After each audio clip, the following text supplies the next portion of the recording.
This next video is going to address the SWPPP, which will be in my final report. This is the Stormwater Pollution Prevention Plan. This was a requirement of the slag processing facility to get a stormwater pollution prevention plan. And so this is their report on their stormwater pollution prevention plan. And I'd like to go over some of the things that are asserted in this document to get their permit that are not true or unlikely to be true. So in section 3.0 of the report, it states that after the slag goes through a progression of crushing and screening. So they take the slag rock, they crush it into a powder, and then they screen it to get any chunks that are bigger than their desired size, and then any chunks that are bigger than their desired size go through the crushing process again. After the product has been crushed to its desired powder size, it is taken by conveyors and piled into massive stockpile mountains that you'll see in the videos available on this channel, where we can see a lot of that slag dust is blowing into our community. So it says that after it's crushed and screened to obtain the desired product size, that the material is stored in product bins prior to shipment. Well, that's misleading, because after the slag is crushed to its desired size, it's not stored in product bins, but rather stored in these large stockpiles that are open to the wind, and then the wind disperses that toxic slag dust particulate into the environment. Section 4.0 of the report states that stormwater does not discharge off-site. So when it rains, no water discharges off-site. It's also stated that the Verde River, which is a critical habitat in our community, is less than 5 miles to the east of the facility. This is also a bit misleading because the river is actually located a mile from this facility. And I don't know if you can see here, but we have the facility down here, and then this green area that you see all over here is our river. So the river actually bends right around the facility. So the river is not located just to the east. Again, this is a mile. So 5 miles would be like way over here. So it is within a mile of the facility, and it is to the east, to the northeast, to the north, and to the southeast of the facility. In addition, all this area in here, which is about 3/4 of a mile from the facility, is where all of our irrigation ditches are that go to all of our farmlands here in Cottonwood. So to say that the river is located within 5 miles to the east is very misleading, because the river curves around the facility, and a lot of our critical waterways and habitats are within a mile of the facility. Section 4.1 of the report suggests that the slag processing facility does not need to identify the water quality standards for the water body, the Verde River, that's located in the vicinity of the facility, because stormwater does not discharge off-site. Have you ever been in a monsoon in Arizona and not seen stormwater discharge off of a lot or premise? Because I haven't. But they're claiming here that it does not discharge off-site, even though the site has a grade, a downward grade between 2 to 4%. And we know that water flows downhill. So given our experience in monsoon downpours, and given the properties of water to flow downhill, it is very hard to fathom that stormwater does not discharge off-site. Section 4.2 says that the Verde River and its critical riparian habitat is not designated as an impaired waterway. However, records show that the Verde River along that exact section of river within the mile of the MRI facility is indeed an impaired waterway. The impaired waterway is listed in Arizona's 2018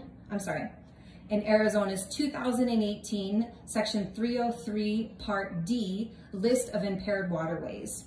And the Verde River from Sycamore Creek to Oak Creek, the exact section that runs by MRI, is listed as an impaired waterway. And the number is 15060-202-025. So it asserts that it's not an impaired waterway. It is in fact an impaired waterway. All right, section 5.1.2 of the Stormwater Prevention Plan claims that slag is a non-hazardous byproduct of mining operations. It is confessed in this section that the slag dust is covering all of the 2 acres of the facility, but that there is no evidence to show that the dust travels off-site. So the slag dust is all over the 2 acres, but somehow they're asserting there's this magical force field that keeps it from dispersing into the community. And if you go look at my video of the slag dust blowing, you'll be able to see it blowing and dispersing all over the community. And if you go to cottonwoodcontamination.com, you'll be able to see pictures inside people's homes and offices that are nearby to the facility that are covered in the slag dust. It is also erroneous to say that the slag is non-hazardous. If you look at the section on our website that goes over the science, so there's no science quoted here as to why they consider it to be non-hazardous, but yet they make the claim with unsubstantiated. But if you go to our website and you look at the science that's out there, it shows that the slag dust is incredibly toxic to human health. There is a study on there that shows rats were given a dose of slag dust directly into their trachea, which of course then goes into their lungs, and that those rats developed significant tumors in their lungs after one exposure to copper slag dust. On MRI's own materials data safety sheet, so if you look up Minerals Research INC or MRI, you will see, you can look up their safety materials data sheet, which is where they have to put out what is comprised, what their product is comprised of. And you will see on that list arsenic, which is in levels that exceed what is allowed. So very high in arsenic. It also has wonderful things like lead and mercury and barium. Very, very high in iron, which when gets into the lungs has a difficult time of being expressed, scars the lungs, and the scarring of the lung tissue, the fibrosis, never goes away. It's not something that can ever be cured. So we contest 5.1.2 of the Stormwater Prevention Plan that says that it's non-hazardous and that the slag does not disperse off property. Okay. Section 5.1.3 again reiterates that the small, fine pieces of slag are distributed throughout the entire 2 acres of the facility, but that there's no evidence of significant off-site transport of slag by wind. There's a few things that are interesting to note about this. The first is that this report was submitted in 2013. The slag processing facility was not even built, let alone operational, until 2015. So it's curious to note how they can assert to a governmental regulatory agency who's in charge of giving them permits and overseeing the environmental hazards of this operation. It's interesting that they can assert that there's no evidence that the slag dust transports off property when they didn't even begin crushing until years later. But nonetheless, they assert that it does travel all over the facility, but again, there must be some sort of magic force field that prevents it from dispersing into the community, which you can see from the videos that we have attached on our YouTube channel, slag dust dispersing all over. There was no testing or inspections to prove or back up that assertion. It was just made and ultimately accepted by ADEQ. Section 5.7 states that facility personnel have not observed standing water on any portion of the site following rain events. Therefore, they do not believe that they should be required to summarize existing stormwater discharge, as it's not applicable to their facility, because they assert stormwater does not discharge off-site, and none of the staff at that facility have ever observed standing water after a rain event. Again, there was no staff at the facility, at the property, until 2015 because the plant was not built yet.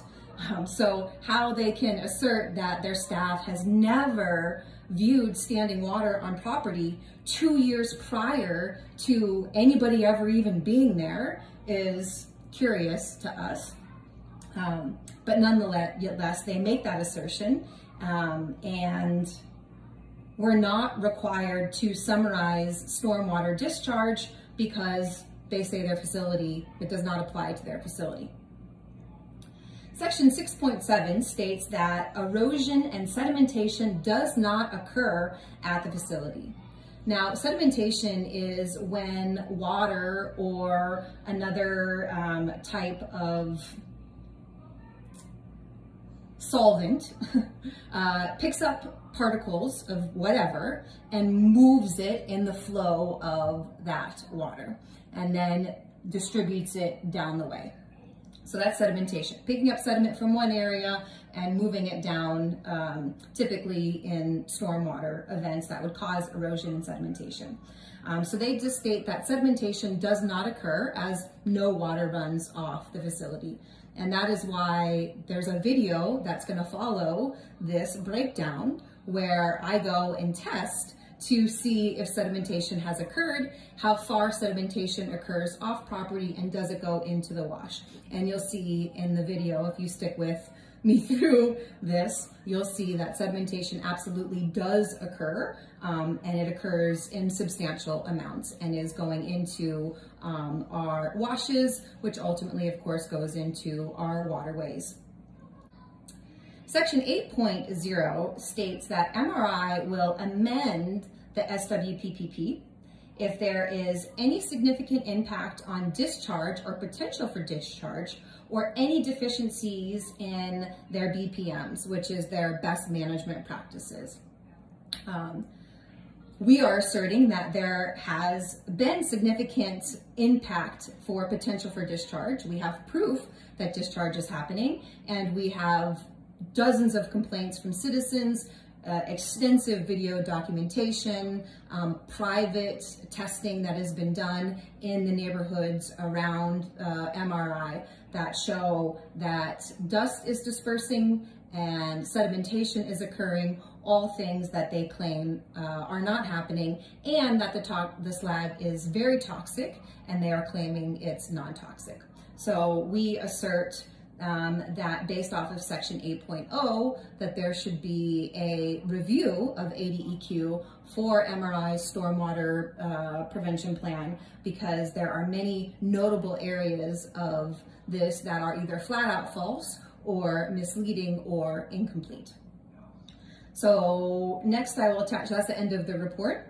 So if you stick with this, you'll be able to watch the video of me proving there's been sedimentation.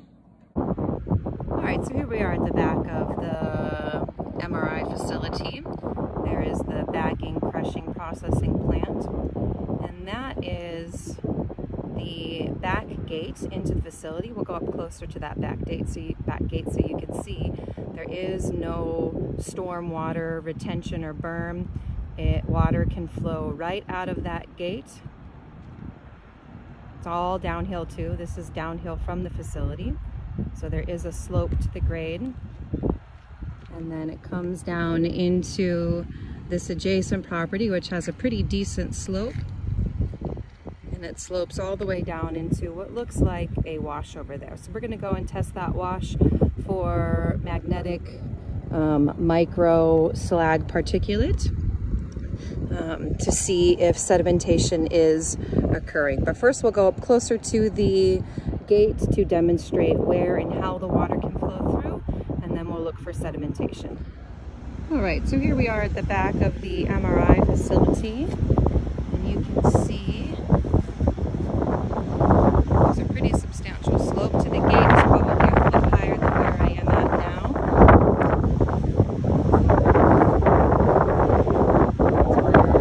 The majority of the dust generates from that pile and from that plant.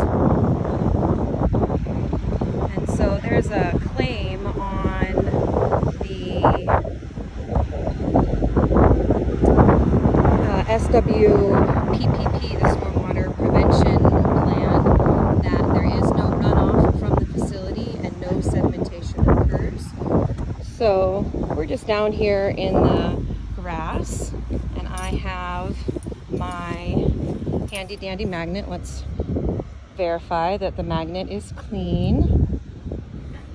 So we're just going to see if, so this is not on the road. This is not the road that they use for their vehicles. The road that they use for their vehicles is out front. So we're just going to come and see if we have any slag particulate. We'll just test this tiny little area here. This is where the initial sedimentation would occur. And we can see that it is covered. Okay, so this is all the magnetic slag dust. And this is most likely from sedimentation because it is all throughout the grass here. And again, we are on a downhill slope from the facility. And in just a tiny little area, we can see a tremendous amount of magnetic iron silicate slag dust. So we know that sedimentation is occurring unto this point. We're going to go down next to this storage unit here, down to where the wash is, and we're going to check for sedimentation down at the wash. Okay, so we're a little bit farther down now from the MRI facility downhill, and that's that back gate where we showed sedimentation was occurring within about 30 feet of the gate.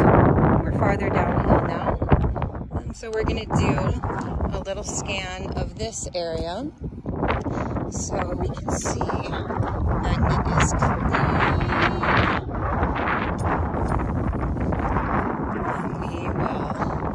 We're looking for the sedimentation of the slag particulate.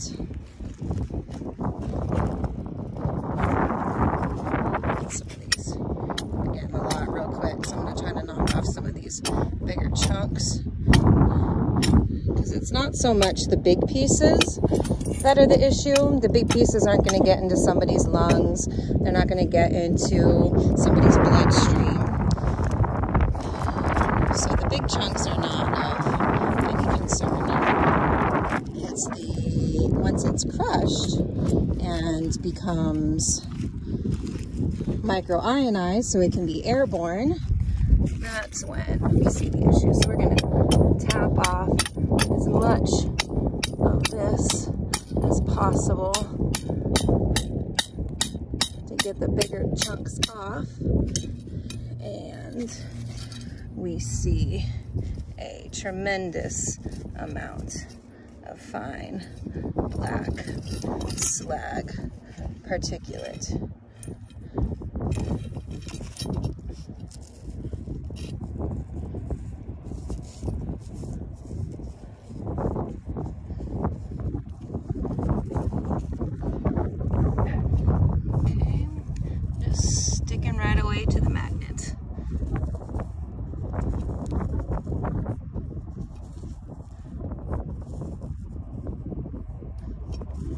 is blowing towards me, but you'll notice the slag dust goes right to the magnet.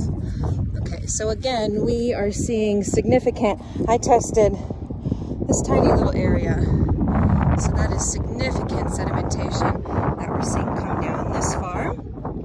Let's finish going all the way now down to the wash and see if we're seeing the slag particulate sedimentation occur in the wash. So I just want to show you, I cleared away a little spot here.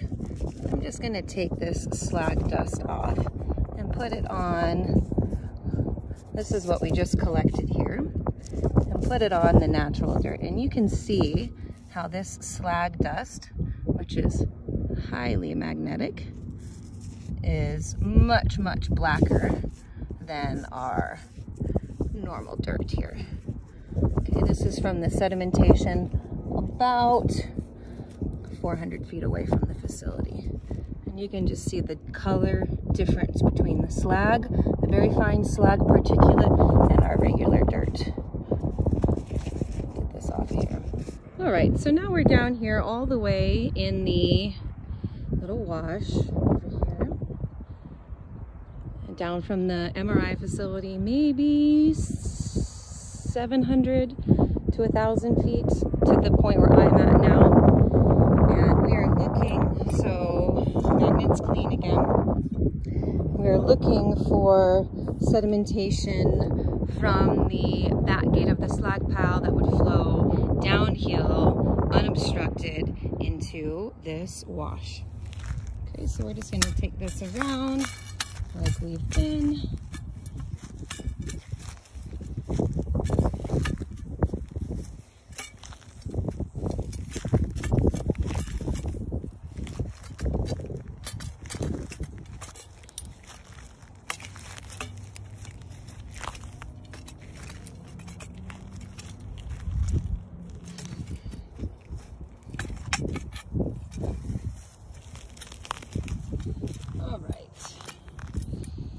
Like we're picking up some serious material here. Keep going over to these rocks and see if I can't knock some of the bigger dirts and rocks off so we can see more of the fine slag particulate that we're looking for.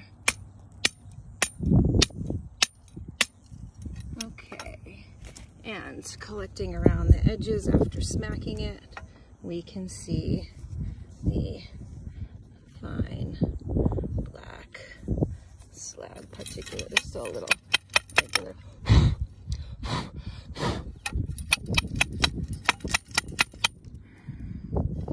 Okay, there it is.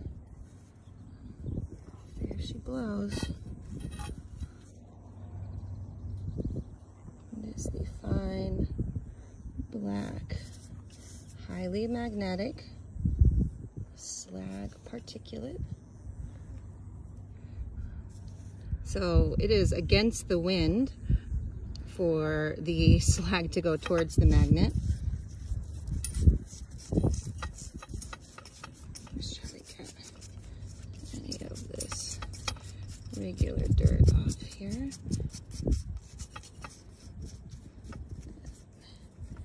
Get down to the fine stuff.